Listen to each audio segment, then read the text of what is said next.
आदरणीय राकेश सिंह जी से अनुरोध है कि वे आशीर्वचन प्रदान करें। माननीय राकेश सिंह जी। आज के इस अत्यंत गरिमामय कार्यक्रम में मंच पे विराजमान आज के इस कार्यक्रम के मुख्य अतिथि एक बहुत ही जमीनी व्यक्ति, बहुत कम आयु में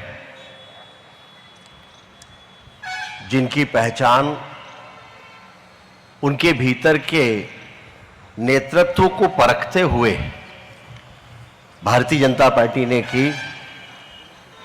पहले पार्टी में विभिन्न दायित्वों के साथ साथ पुणे के महापौर, सांसद और अब केंद्र में दो विभागों के राज्य मंत्री के रूप में जो बहुत कुशलता पूर्वक कार्य कर रहे हैं, ऐसे मुरलीधर जी हमारे बीच में उपस्थित हैं। मैं चाहूंगा जबलपुर वासी जोरदार तालियों से उनका अभिनंदन करें। मंचासीन आज के इस कार्यक्रम में विराजमान महाराष्ट्र शिक्षण मंडल के अध्यक्ष डॉक्टर तनखीवाले जी, सचिव श्री प्रमोद पाठक जी, शताब्दी आयोजन समिति के कार्याध्यक्ष जो ये कह रहे थे कि मराठी समाज शिक्षा के क्षेत्र में अपनी रुचि के लिए जाना जाता है, मैं तो ऐसा मानता हूं कि जबलपुर के लोगों के लिए सौभाग्य की बात है कि प्रशांत पोल जी जैसा व्यक्ति जबलपुर में है। और प्रशांत जी, कहीं और जाने की जरूरत नहीं है। मराठी समाज के व्यक्ति के रूप में लोग केवल आपको देख लें तो वो ये समझ जाएंगे कि मराठी समाज में कितने एक से एक बढ़कर धुरंधर शिक्षा के क्षेत्र में रुचि रखने वाले लोग हैं। आज की इस कार्यक्रम में आयोजन समिति के सचिव श्री अविनाश हलवे जी, मेरे सामने विराजमान मेरे आदरणीय जस्टिस नावलेकर जी, सामने बैठे हुए सभी सम्मानीजन, उपस्थित डॉक्टर्स, उपस्थित मातृशक्ति, आज जिनका सम्मान किया गया है, ऐसे सभी सम्मानीय शिक्षकगण और बड़ी संख्या में छात्र छात्राएं। आज एक अत्यंत महत्वपूर्ण समय है। शिक्षण मंडल के इतिहास में स्वर्णिम अवसर है जब हम सभी मिलकर इस संस्था का शताब्दी वर्ष मनाने जा रहे हैं। 100 सालों की गणना केवल ये कालखंड नहीं है, बल्कि हजारों विद्यार्थियों को जीवन को संवारने की एक अनुपम गाथा है। कभी सोचा नहीं होगा लोगों ने कि जिस समय पर देश में स्वतंत्रता संग्राम की लड़ाई चल रही थी, तब उस समय पर इसके संस्थापकों ने सोचा कि स्वतंत्रता की लड़ाई केवल राजनीतिक लड़ाई नहीं है,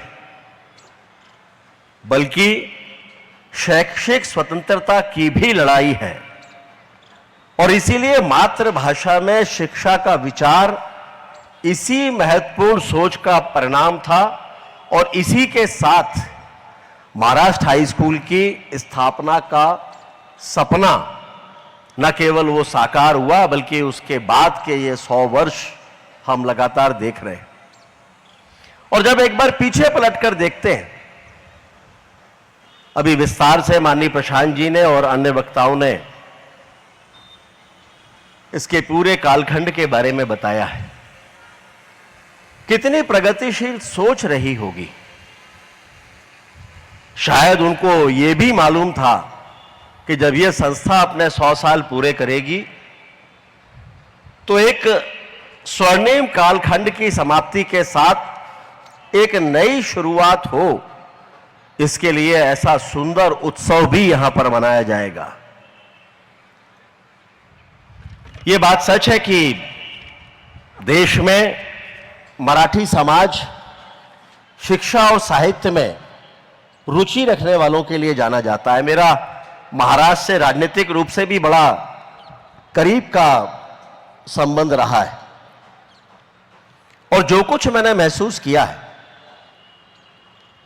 कि देश में अलग अलग भाषा को बोलने वाले बड़ी संख्या में लोग हैं, बहुत सारी भाषाएं हैं, सभी भारतीय हैं, सभी हमारे अपने हैं। लेकिन हम गर्व के साथ कह सकते हैं कि जब शिक्षा और साहित्य को ऊंचाइयों पर ले जाने की बात हो तो सबसे पहला नाम महाराष्ट्रीयन समाज या मराठी समाज का आता है।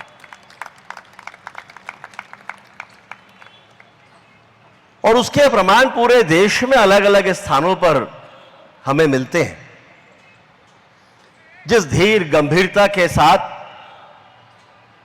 शिक्षा के क्षेत्र में काम करते हुए, इस संस्था की गौरव गाथा को लिखते हुए आज यहां तक के स्थान पर संस्थापकों के साथ इस पूरे कालखंड में अपने हिस्से का योगदान देने वाले लोगों ने पहुंचाया है, ऐसा बहुत बिरला ही देखने को मिलता है कि 100 वर्ष बीतने के बाद भी संस्था उसी गौरव और गर्व के साथ सीना तान कर खड़ी हो जहां से निकले हुए विद्यार्थियों में एक से एक लोग हैं। शहीद गुलाब सिंह, जिनके कारण जबलपुर अपने आप को गौरवान्वित महसूस करता है, वे भी इसी महाकौशल स्कूल के विद्यार्थी रहे हैं। राजनीति के क्षेत्र में आज वर्तमान में जो लोग हैं, अनेक जनप्रतिनिधि, उनमें से भी कई इसी संस्थान से विद्यार्जन कर चुके हैं। और अनेकों ऐसे लोग जिन्होंने देश में विभिन्न स्थानों पे अपने अपने क्षेत्र में परचम लहराया है, ऐसे वे सारे लोग भी इसी संस्था से पड़े हुए हैं। आज मैं गर्व के साथ कह सकता हूं कि इस संस्थान के 100 वर्ष पूर्ण होने पर अगर मुझे भी यहां पर आमंत्रित किया गया है तो मुझे एक सुखद अनुभूति इस बात की है कि जिस संस्थान ने गौरवशाली 100 साल पूरे किए, उसके शताब्दी पर्व के अवसर पर एक अतिथि के रूप में मैं भी मंच पर हूं और मुझे भी आप सबसे संवाद करने का अवसर मिलता है। मैं उन सभी विभूतियों और उन सभी दिव्यात्माओं को नमन करता हूं जिन्होंने इस संस्थान को इन ऊंचाइयों तक पहुंचाया और ये अवसर हमें दिया कि गर्व के साथ 100वें वर्ष में आगे बढ़ते हुए इसके 100 वर्ष की गाथा को न केवल एक बार स्मरण करें, कल बल्कि भविष्य में जब इतिहास लिखा जाए इस जबलपुर का, शिक्षा के क्षेत्र का, तो महाकौशल शिक्षण संस्थान स्वर्णिम अक्षरों से उसमें सर्वोच्च ऊंचाइयों पर हमें दिखाई दे। ऐसी शुभकामनाओं के साथ मैं अपनी बात को समाप्त करता हूं, इस भरोसे और विश्वास के साथ कि आने वाले समय में ये संस्था और भी ऊंचे सोपान तक पहुंचेगी और यहाँ के विद्यार्थी पूरे देश में न केवल अपना इस शहर का बल्कि अपने स्कूल का भी नाम रोशन करेंगे। मेरी ओर से आप सभी को बहुत बहुत शुभकामनाएं, बहुत बहुत बधाई।